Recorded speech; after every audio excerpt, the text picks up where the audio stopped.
Olá, meu amigo, olá, minha amiga, que prazer ter você aqui em mais um desses episódios, desses projetos maravilhosos elaborados pela coordenação do curso de Direito, encabeçado pelo professor Bruno Criado, que coordena tudo isso daqui de forma impecável. É sempre um prazer estar aqui tendo a oportunidade de conversar com você, de levar material para você de forma gratuita e de forma objetiva, tudo bem?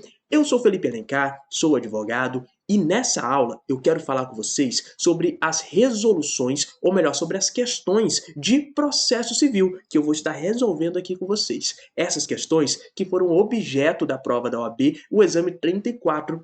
Agora vou com vocês falar sobre as questões que caíram no exame 34. Esse exame 34, pessoal, que eu preciso que vocês tenham em mente o seguinte: foi uma prova com um certo ar de problema, e no que a gente se refere à matéria de processo civil, teve inovações. A banca trouxe coisas, cobrou coisas que antes nunca havia cobrado, tá bom?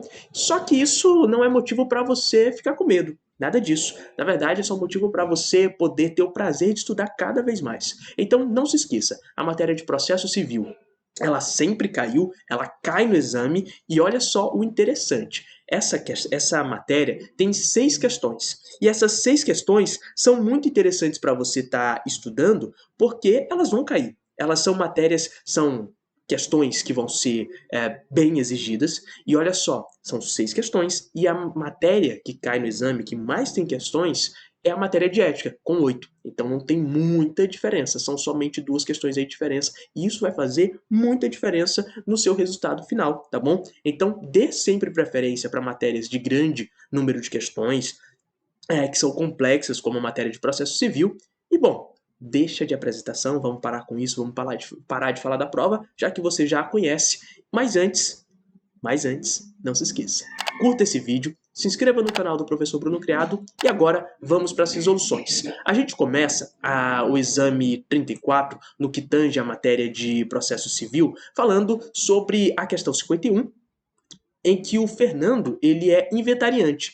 Ele é inventariante do espólio de Marcos. Olha só, então ele é inventariante. A gente já tem que marcar isso aqui.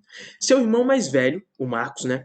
A irmã de ambos, Maria, requereu a remoção de Fernando do cargo de inventariante ao juízo de sucessões, sustentando que Fernando está se apropriando, olha só, se apropriando de verbas pertencentes ao espólio, e instruiu seu pedido com extratos bancários de conta corrente de titularidade de Fernando com registro de vultuosos depósitos.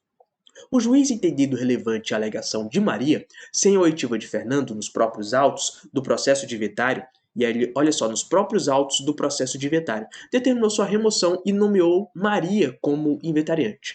A respeito, assinale a alternativa correta. A alternativa correta aqui, pessoal, a gente vai fazer uma leitura de todas e depois a gente vai marcar. Então, alternativa A.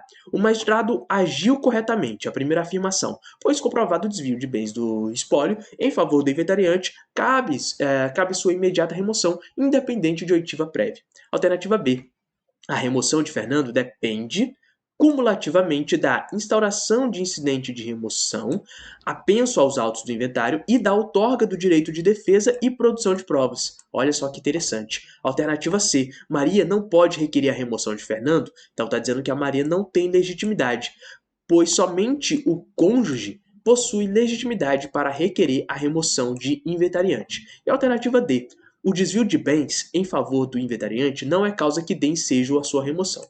Bom, pessoal, aqui a gente já vai começar eliminando aquelas questões que obviamente não são reais, que com certeza não são elas as que vão fazer aqui sentido. A primeira que não faz sentido é a alternativa D, então a gente pode estar tirando ela de cenário, porque é o seguinte: se teve apropriação do inventariante dos bens que compõem o inventário, é óbvio que esse cara precisa ser retirado, ok? E olha só que interessante. Essa questão, ela exigiu e exige, né, o conhecimento sobre as hipóteses de remoção do inventariante. Essas hipóteses, elas estão fundamentadas, elas estão previstas lá no artigo 622 do CPC, beleza? Do Código de Processo Civil. E como se trata de um acontecimento relacionado ao processo de inventário e que ocorre durante o seu processamento, certo? Então, tem relação com o inventário e ocorre durante o processo de inventário. a gente tem que ter essa remoção. Só que essa remoção, ela vai acontecer, e aqui eu já quero ir com vocês para a alternativa correta, ela tem que acontecer de forma incidental. E se é de forma incidental, a alternativa correta é a alternativa B. Por que de forma incidental? Porque não será nos próprios autos de inventário. O processo de inventário vai discutir apenas os bens, a questão dos herdeiros, somente isso. Não vai decidir, não vai falar nada sobre a questão de a pessoa ser ou não ser de estar ou não estar se apropriando de bens que pertencem ao inventário, ou melhor, que pertencem a todos os herdeiros, ok? Porque é isso que a gente tem no inventário, bens que pertencem a todos os herdeiros e que será feita a partilha deles. Só que olha só, aqui não compete no processo de inventário discutir quando há a hipótese de apropriação indevida por parte do inventariante dos bens que compõem o inventário, ok? E olha só que interessante, qualquer uma das pessoas que estiver ali como herdeiro naquele processo, ou que até mesmo esteja brigando para poder entrar no processo de inventário como herdeiro, essa pessoa ela tem a legitimidade para poder estar propondo a ação de forma incidental para retirar aquela pessoa que é inventariante, está se apropriando dos bens, desse cargo de inventariante. Então, por isso, a alternativa B, e o que é necessário também ter noção. Além de ser um incidente, há a questão do direito de defesa que deve ser respeitado, o que pelo comando da questão já mostra que não foi respeitado. Beleza? Então, saindo agora da questão 51, vamos para a questão 52. A questão 52, ela vai trazer mais conhecimento e vai trazer mais questões aqui interessantes que a gente tem que estar aprofundando e discutindo, beleza? Então vamos lá. Questão 52. Ela vai falar sobre o Pedro.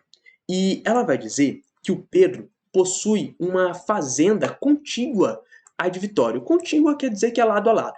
Certo dia, Pedro identificou que funcionários de Vitório estavam retirando parte da cerca divisória entre as fazendas, de modo a aumentar a área da fazenda de Vitório e reduzir a sua. Então, olha só a questão de ter a invasão aí da propriedade. Inconformado, Pedro ajuizou a ação de interdito proibitório pelo procedimento especial das ações possessórias, com pedido para que Vitório se abstenha de ocupar a área de sua fazenda, bem como indenização pelos gastos com a colocação de nova cerca divisória, de modo a retomar a linha divisória antes existente entre as fazendas. O juiz, entendendo que a pretensão de Pedro é de reintegração de posse, julga procedente o pedido, determinando que Vitório retire a cerca divisória que seus funcionários colocaram, bem como indenize Pedro em relação ao valor gasto com a colocação de nova cerca divisória.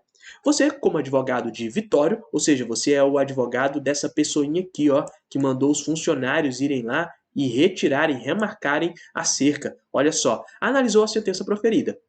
E aí vem aqui, assinale a opção que indica corretamente a sua análise. A alternativa A, ela vai dizer o seguinte: o juiz violou o princípio da congruência, pois não é dado ao juiz conceder prestação diversa da pretendida pelo autor da demanda. Alternativa B, o pedido de condenação do réu ao pagamento de indenização deveria ser extinto sem resolução de mérito, pois não é lícita a acumulação de pedidos em sede de ações possessórias. Alternativa C, na hipótese, houve aplicação da fungibilidade das ações possessórias. E alternativa D, houve inadequação da via eleita, pois a ação cabível seria a ação de demarcação de terras particulares. Bom, meus amigos, e aí? O que vem a ser nessa nossa questão? Bom, aqui não é uma coisa muito difícil, só que é exigido conhecimento específico sobre a demanda de ações possessórias, beleza? Dito isso, a gente já pode partir aqui para a correção. Mas primeiro, vamos fazer algumas eliminações aqui logo de cara. Essa questão aqui, inclusive, ela tem uma certa complexidade, até mesmo para quem estuda bastante para a prova pro exame de ordem, se não tem familiaridade direta com a matéria de processo civil e também de direito civil, acaba tendo uma certa confusão aqui. Beleza? Mas olha só, aqui vem e fala, alternativa D, houve inadequação da via eleita, pois a ação cabível seria a ação de demarcação de terras particulares. Não houve inadequação da via eleita e a ação cabível não seria essa, então a gente já pode estar retirando. Alternativa A, O juiz violou o princípio da congruência, pois não é dado ao juiz conceder prestação diversa da pretendida pelo autor da demanda. Muita gente errou marcando justamente isso aqui. Mas olha só, não está errada. Na verdade, não houve violação do princípio da congruência, ok? E vocês vão entender por quê. Porque agora eu já vou marcar a alternativa correta. E a alternativa correta, dentro dessa questão, é aquela que, olha só, primeiro, né, antes de eu ir direto para a correta, eu acho interessante falar sobre isso. Essa questão está trazendo para a gente duas informações importantes. A primeira é de que houve uma invasão na propriedade do Pedro, certo? E o Pedro, ele se valeu de uma ação chamada interdito proibitório. A segunda informação importante é de que, ao julgar, o juiz ele entendeu que a ação não era essa, que a ação era outra. Isso é, a ação de reintegração de posse. E aqui, o que você precisa saber é o seguinte: nas ações possessórias, é totalmente possível que ocorra essa fungibilidade. Por isso, a alternativa de cara, a gente já vai marcar a alternativa C. E por que que a alternativa C? Eu explico para vocês. Olha só, foco somente no slide agora, somente na questão, somente na prova. A gente tem a fundamentação dessa questão lá no artigo 554. O que a gente precisa saber é que a fungibilidade ela pode ser exercida pelo juiz de ofício. É quando o juiz ele vem e ele altera de ofício, né, sem a necessidade de requerimento, a natureza, o tipo de ação. Porque não vai importar para a gente o tipo da ação. O que vai importar de verdade é o pedido. Se o pedido ele é aquele de uma ação possessória, de uma ação possessória relacionada à reintegração de posse, então a gente utiliza aquilo. O juiz ele simplesmente vai aplicar o que há de conhecimento naquilo, porque o próprio Código de Processo Civil ele permite esse tipo de fungibilidade. E a previsão, como eu já narrei para vocês, está lá no artigo 554 do Código de Processo Civil, sem medo de errar, beleza? Vamos então agora para a questão de número 53. A questão de número 53, ela vai trazer o seguinte para a gente. Paulo é possuidor, olha só, Paulo ele é possuidor com animus domini há 35 anos de um apartamento situado no município X. O referido imóvel foi adquirido da construtora do edifício mediante escritura pública, na qual foi levada a registro. Então a escritura ela foi registrada, tendo havido o pagamento integral do preço. Ou seja, o Paulo ele é realmente proprietário. Ele é proprietário ao ponto dele não estar devendo mais nada. Em processo movido por credor da construtora do edifício, a qual é proprietária do bem perante o registro de imóveis, foi deferida a penhora do apartamento em fase de cumprimento de sentença, a qual foi averbada junto à matrícula. Então, olha só, teve uma penhora, beleza? Então, teve a penhora do apartamento. Isso já na fase de cumprimento de sentença, a qual foi averbada junto à matrícula do imóvel 6 meses após a publicação da decisão que determinou tal penhora no órgão oficial de publicações. O que acontece aqui, pessoal? Quando a gente tem uma questão de conflito e a gente vai para a parte da execução civil, se o bem ele for penhorado, você não consegue alienar aquele bem. Se é um bem imóvel, você não consegue aliená-lo. E isso é ruim para quem é o real proprietário, beleza? E aí, a gente tem que ir para o restante da questão. Na hipótese, assinale a opção que indica a medida processual cabível para a defesa dos interesses de Paulo. Alternativa A. A alternativa A, ela vai dizer o seguinte: propositura de ação de oposição, buscando se opor ao credor na construtora e a medida por ele requerida. É essa a medida, né, cabível, a medida processual cabível para a defesa dos interesses de Paulo? Bom, vamos lá, vamos para a alternativa B. O ajuizamento de embargos de terceiro, buscando atacar a medida constritiva em face do imóvel adquirido? Vamos para a alternativa C. Formular pedido de habilitação nos autos do processo movido pelo credor da construtora para a defesa de seus interesses. Alternativa D. Interposição de agravo de instrumento em face da decisão que determinou a penhora do bem, buscando reformá-lo. E aí, qual que é, na sua opinião, a alternativa correta? Lembrando que a gente está falando aqui da alternativa 53, do 34º exame de ordem da OAB, e a alternativa correta, meus amigos, se você está em dúvida, eu já adianto para você. A alternativa correta é a alternativa B.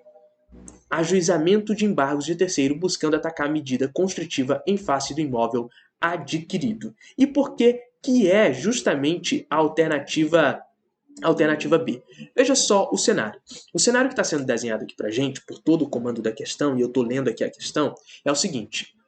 O Paulo, ele se tornou possuidor de um apartamento. Primeiro ele comprou esse apartamento de uma construtora. Então a relação foi entre Paulo e a construtora. Só que ele pagou. Ele, inclusive, né, como a compra e venda se deu por escritura pública, houve o registro, só que o registro ele não foi levado ao conhecimento, ao que parece, pelo órgão oficial que é o cartório de imóveis, beleza? Não houve a averbação, embora tivesse o registro. Enfim, qual que é a questão aqui e o grande problema? Qual que é o grande problema aqui? A questão, ela vem e exige da gente o fato, né, de vocês ter a compreensão de que Paulo é uma pessoa e de que a construtora do qual ele comprou esse apartamento é uma outra pessoa. Então nós temos uma relação com duas pessoas aqui diferentes. Só que, embora tenha havido, como eu já comecei a falar para vocês, uma escritura pública, ela não foi registrada no cartório de imóveis. Ela até foi, na verdade, ela é justamente isso, né? A qual não foi registrada, e é bom a gente grifar isso aqui, a qual não foi registrada, levada a registro, então não foi registrada no cartório de imóveis. Quando a gente fala que não foi registrada, então não tem conhecimento público. Aquela compra e venda, ela não tem fé pública. Tudo bem, ela ocorreu da forma correta, não teve nenhuma ilicitude, porém, o cartório de imóveis não sabe disso. Então, no momento em que alguém tenta buscar os bens da construtora, que é o que acontece nessa relação aí, no que a questão está dizendo, ataca-se aquele apartamento que não foi registrado, ok? Que não foi registrado. Então, ocorreu o seguinte, em um outro processo, um outro credor, esse outro processo é um processo de execução, em que um credor, uma pessoa diferente dessa relação de compra e venda em que o Paulo e a construtora estiveram, esse credor executou a construtora e, nesse processo de execução, requereu a penhora do imóvel. E o imóvel ele foi penhorado. E, nesse caso, como eu já falei para vocês, a penhora impede que o bem possa ser vendido. E, mais do que isso, pode acontecer de que o imóvel, o apartamento, ele seja levado a leilão. E, por ele ser levado a leilão, isso traz um prejuízo para quem é o seu real proprietário, que, no caso, não é a construtora. No caso, é o Paulo. E aí, olha só, tendo tudo isso, a gente tem que ingressar com uma medida cabível. O artigo 674 e também a súmula 84 do STJ, então artigo 674 do CPC e a súmula 84 do STJ, eles são o embasamento, a fundamentação para a resolução dessa questão, porque a forma cabível aí é o embargo de terceiro, e o fundamento é justamente no artigo 674 do CPC e na súmula 84 do STJ. Beleza? Sem dúvidas. Vamos agora para a próxima alternativa. A próxima questão. A próxima questão, que é a questão 54, e ela vai dizer o seguinte: diante da multiplicidade. E aí deixa eu levar para vocês agora somente, né, a questão na tela. Beleza? Então vamos lá. Diante da multiplicidade de recursos especiais fundados em idêntica questão de direito, o desembargador terceiro vice-presidente do Tribunal de Justiça do Estado do Rio de Janeiro seleciona 2 dos recursos e os remete ao STJ, ao Superior Tribunal de Justiça, para fins de afetação, determinando a suspensão de todos os processos pendentes que tramitam no respectivo Estado, que versem sobre a mesma matéria. Uma vez recebido o recurso representativo da controvérsia, o ministro relator resolve, e aqui o ministro relator, a gente está falando já do ministro do STJ, ok, pessoal? Resolve proferir decisão de afetação. Após seu trâmite, o recurso é julgado pela Corte Especial do STJ, que fixa a tese jurídica. Então, olha só, a questão ela vem e pede o seguinte: diante da situação hipotética acima descrita, assinale a alternativa, né, a afirmativa correta. E aí a alternativa A: A tese jurídica fixada pelo STJ por ocasião do julgamento dos recursos especiais representativos da controvérsia não poderá ser alterada ou superada no futuro, em qualquer hipótese, nem mesmo pelo próprio STJ. Bom, de cara, essa alternativa já nos parece incorreta. Não é mesmo, pessoal? Já parece bem incorreta. Mas vamos lá aqui para a alternativa B. Não vamos descartá-la logo. Alternativa B. Para a formação do seu convencimento acerca da controvérsia objeto do recurso especial repetitivo, né, dos recursos especiais repetitivos, um erro de digitação da própria FGV, o ministro relator não poderá admitir a participação de terceiros na qualidade de amicus curiae e tampouco realizar audiências públicas para a qualificação do contraditório. Alternativa C. A controvérsia objeto dos recursos especiais submetidos ao rito dos repetitivos não poderá ter natureza de direito processual, mas apenas de direito material. E a alternativa D. A escolha dos recursos feita pelo terceiro vice-presidente do TJ do Rio de Janeiro não possui o efeito de vincular o ministro relator do STJ, que, se entendesse pertinente, poderia ter selecionado outros recursos repetitivos da controvérsia. Olha só o interessante aqui, pessoal. A questão está dizendo que tem multiplicidade de recursos. E aí, a questão está dizendo também que foram selecionados 2 desses recursos para irem para o STJ e tudo mais, com essa questão, a fim de fazer o quê? Qual que é a natureza? O que está querendo fazer aí? Que o entendimento ele seja pacificado, que ele seja unificado. E essa questão, a gente não encontra ela nos outros exames da OAB, tá? Isso daí foi inovação do examinador. Claro, ele podia fazer isso. É porque, quando eu digo inovação, somente é o seguinte, o examinador ele tinha sempre algumas questões preferidas e algumas que ele sempre deixava de lado. E ele sempre repetia as suas preferidas. Essa questão aqui não era uma das suas preferidas. E aí ele resolveu trazer, o que pode cair no exame para o qual você está estudando. Beleza? Então, vamos lá. A alternativa 54, ela exige um conhecimento a respeito da técnica que é empregada no julgamento das demandas repetitivas nos recursos especiais. Porque lembrando, toda vez que a gente fala de um recurso que vai para o STJ, a gente fala sobre recurso especial. Recurso extraordinário vai para o STF. E se a matéria ela não for cabível recurso especial nem extraordinário, ela morre na segunda instância. Beleza? E aí é o seguinte, a alternativa correta aqui é justamente a alternativa da letra D. Justamente da letra D. Por que a letra D? Veja só, o fundamento dela está lá no artigo 1036, parágrafo 4º do Código de Processo Civil, que vai prever, esse artigo e esse parágrafo, prevê precisamente, de forma bem especificada, que a escolha feita pelo presidente ou vice-presidente do Tribunal de Justiça, TJ, ou do Tribunal Regional Federal, TRF, não vinculará o relator no Tribunal Superior. Tribunal Superior, beleza? Que poderá selecionar outros recursos repetitivos da controvérsia. Então, o ministro, que foi o relator dessa questão toda, ele poderia analisar aqueles 2, sim, mas se ele quisesse, ele podia pegar outros para poder estar fazendo a análise dessa controvérsia. Tudo bem, meus amigos? Tudo bem, minhas amigas? Beleza. Já que a questão 54 ela foi sanada, vamos agora para a questão 55. E a questão 55, ela vai dizer o seguinte para a gente. Na tela, agora, apenas o caderno de questões. Em ação coletiva ajuizada pela Associação Brasileira XYZ, foi proferida sentença que julgou improcedente os pedidos formulados na petição inicial. Em segunda instância, o tribunal negou provimento à apelação interposta pela Associação Brasileira XYZ e manteve a sentença proferida. A associação, contudo, notou que um outro tribunal, olha só, um outro tribunal do país, não o mesmo tribunal de justiça, em específico, decidiu sobre questão de direito similar de forma distinta, tendo atribuído interpretação diversa à mesma norma infraconstitucional federal.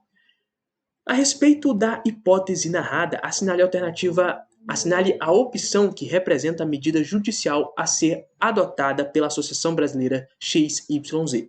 Alternativa A. Interposição de recurso especial fundado em dissídio jurisprudencial, devendo a associação recorrente comprovar no recurso a divergência entre o acórdão recorrido e o julgado do outro tribunal, além de mencionar as circunstâncias que identifiquem ou assemelhem os casos confrontados. Alternativa B, interposição de embargos de divergência direcionados ao STJ no intuito de uniformizar o entendimento divergente dos tribunais. Alternativa C, pedido de instauração de incidente de assunção de competência, ainda que se trate de divergência entre tribunais sobre questão de direito sem relevância e repercussão social. Alternativa D, pedido de instauração de incidente de resolução de demandas repetitivas direcionado a relator da turma do STJ com o objetivo de uniformizar o entendimento divergente dos tribunais. O que acontece aqui, meus amigos?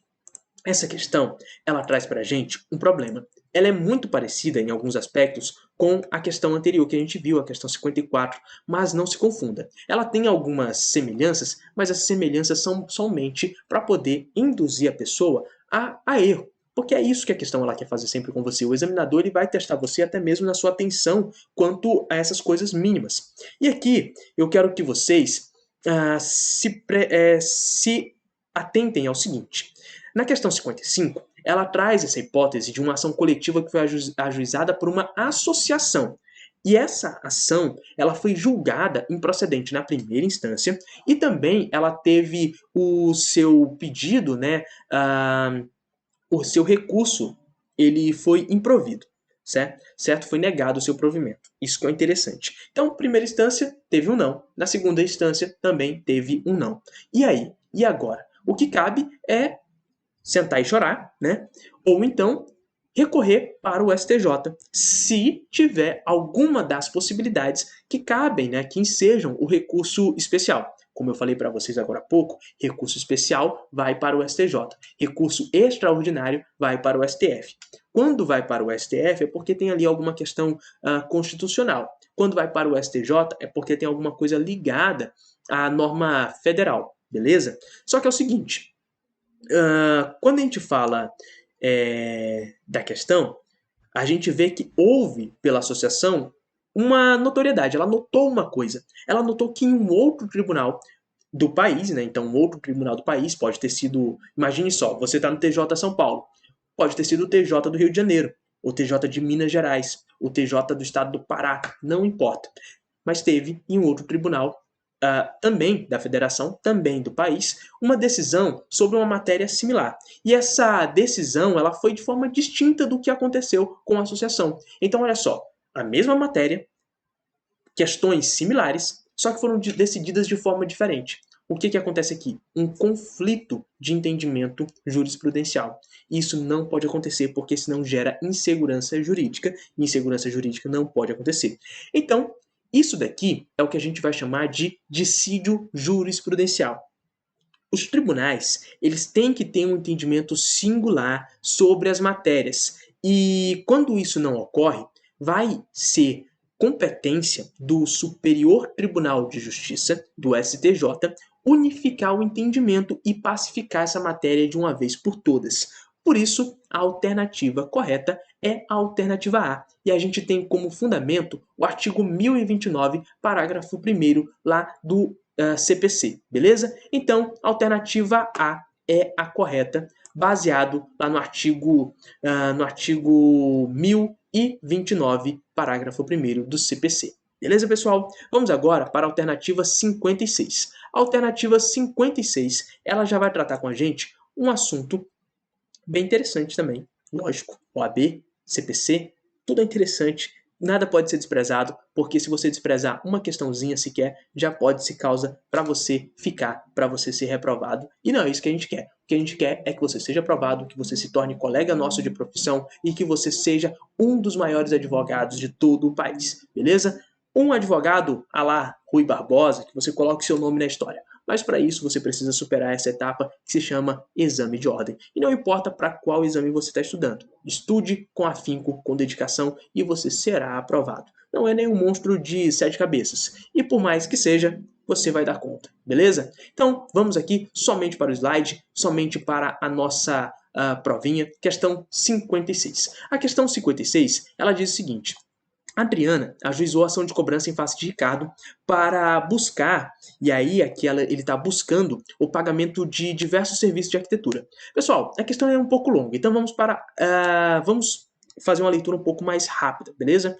Saneado o feito, o juízo de primeiro grau determinou a produção de prova testemunhal requerida como indispensável pela autora, intimando-a para apresentar o seu rol de testemunhas com nome e endereço. Transcorrido mais de um mês, Adriana, embora regularmente intimada daquela decisão, manteve-se inerte, não tendo fornecido o rol contendo a identificação de suas testemunhas. Diante disso, o juízo determinou a derradeira intimação da autora para dar andamento ao feito no prazo de 5 dias, sob pena de extinção. Essa intimação foi feita pelo Diário Oficial de Justiça na pessoa do advogado da Adriana, constituído nos autos. Fim do prazo sem manifestação, foi proferida a requerimento de Ricardo, a sentença de extinção do processo sem resolução de mérito, tendo em vista o abandono da causa pela autora por mais de 30 dias, condenando Adriana ao pagamento das despesas processuais dos honorários advocatícios. Na qualidade de advogado de Adriana, você advogado que foi intimado, você advogado da Adriana que foi intimado e que mesmo assim não apresentou o rol. O que você vai fazer? Sobre essa sentença, assinale a alternativa afirmativa correta. Alternativa A está incorreta, pois, para que o processo seja extinto por abandono, o CPC exige prévia intimação pessoal da parte autora para promover os atos e as diligências que lhe incumbir no prazo de 5 dias. Alternativa B está correta, pois, para que o processo seja extinto por abandono, o CPC exige como único requisito o decurso de mais de 30 dias, sem que haja manifestação da parte autora. Alternativa C está incorreta, pois, para que o processo seja extinto por abandono, o CPC exige como único requisito o decurso de mais de 60 dias, sem que haja manifestação da parte autora. E a alternativa D está correta, pois o CPC não prevê hipótese de extinção do processo por abandono da causa pela parte autora. De cara, a gente elimina essa D, porque o CPC ele fala assim sobre essa possibilidade. Mas e aí, o que acontece? Vai ser a A, a B ou a C? Meus amigos, eu quero que vocês tenham em mente o seguinte: a alternativa, a questão 56, ela está trazendo para vocês o seguinte, ela está nos mostrando que a Adriana ela ajuizou uma ação de cobrança em face do Ricardo. E ela foi intimada para nomear testemunhas. Só que ela passou mais de 30 dias e ela não deu seguimento no processo. E aí o juiz, ele viu isso daí e ele pensou o seguinte: bom, beleza, ela não se manifestou em 30 dias, ela não se manifestou em 30 dias, mas eu vou dar uma oportunidade derradeira para em 5 dias ela se manifestar. Só que ela foi intimada por meio do seu advogado. Ela foi intimada, na verdade, por meio de diário oficial, só que na pessoa do seu advogado. E aí passou-se os 5 dias. E daí, depois desses 5 dias, não foi o advogado da Adriana que se manifestou. Foi a parte contrária. Foi o Ricardo que se manifestou pedindo o requerimento, pedindo a extinção. E a extinção do processo foi acatada pelo abandono de causa. O juizão deu a extinção da causa. Na questão aqui, a alternativa que vai ser marcada, e marcada de forma corretíssima mesmo, é a alternativa A. A alternativa A, ela vai ter como fundamento, certo? Porque é o seguinte, o CPC, quando ele fala na questão do abandono de causa, ele vai dizer de forma bem clara, de que o juiz ele não vai resolver o mérito, ou seja, a extinção do processo sem resolução de mérito, isso está lá no artigo 485, ele não vai resolver o mérito quando houver o abandono da causa pelo autor, quando o autor abandonar a causa, por mais de 30 dias. Por mais de 30 dias. Artigo 485, inciso 3. Só que se você é o tipo de pessoa que não lê o restante, na hora dos seus estudos você não vai além do caput e dos incisos, você não quer ler aquele mundaréu de parágrafos, você teria errado isso aqui, beleza? Então olha só, essa extinção depende da intimação pessoal.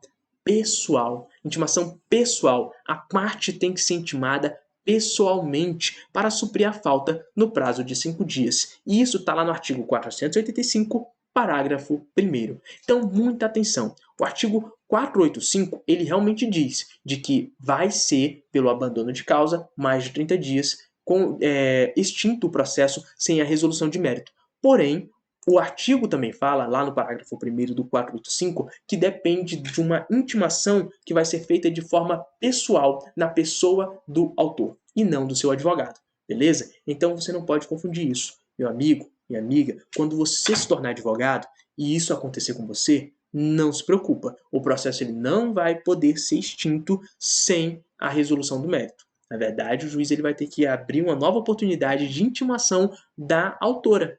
E nessa nova intimação, você, como advogado, depois de ter conversado com a autora, poderá arrolar as testemunhas no prazo de 5 dias. Beleza, pessoal? Essa questão, eu acredito que ela não teve grandes complicações. A maior complicação aqui é a falta de atenção na hora do estudo, se você não prestar atenção nos parágrafos, né? E aí a fundamentação é o artigo 485, inciso 3, e artigo 485, parágrafo 1º.